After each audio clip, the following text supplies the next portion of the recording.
Sushant Singh Rajput case में ED ने धन शोधन निवारण अधिनियम के तहत रिया चक्रवर्ती से करीब 9 घंटे तक पूछताछ की। इसके अलावा ईडी ने रिया के भाई शोविक चक्रवर्ती और सुशांत सिंह राजपूत की फॉर्मर मैनेजर श्रुति मोदी से भी पूछताछ की। इस पूछताछ के दौरान कुछ खुलासे हुए। रिया ने पूछताछ शुरू होने के दौरान शुरुआती आधे घंटे में कुछ भी बोलने से इनकार कर दिया था। उन्होंने अपने वकील के सामने ईडी के सवालों के जवाब देने की बात कही थी। ईडी ने इसी बात को रिया से लिखकर देने के लिए कहा, जिसके चलते रिया पर थोड़ा दबाव बना और उनके सवालों के जवाब देने के लिए वो तैयार हुई। रिया के 2 बैंक अकाउंट है जिनमें कुछ रकम जमा है। ईडी के अफसर्स ने जब रिया की रकम के बारे में पूछा तो इस सवाल पर बचती नजर आई।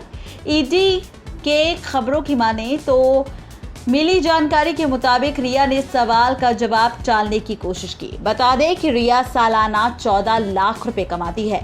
इतनी कम आय होने के बावजूद भी रिया के पास मुंबई में 2 महंगे घर कैसे आए, इस सवाल पे भी रिया बचने की कोशिश कर रही थी।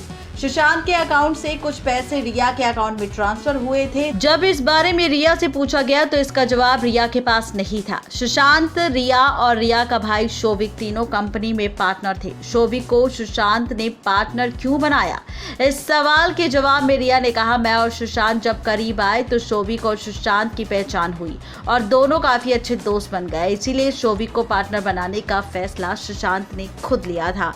कंपनी के इन्वेस्टमेंट के बारे में जब रिया से पूछा गया तो रिया ने कहा कि कंपनी ऑन पेपर थी जब हमने 2019 के एंड में काम की शुरुआत की थी। साथ ही ईडी से बात की थी जब जांच हो रही थी, क्या सुशांत के अकाउंट में फर्जी तरीके से भी कुछ पैसे ट्रांसफर किए गए थे, क्या इसमें रिया और उसके परिवार वाले और उसके दोस्त शामिल है।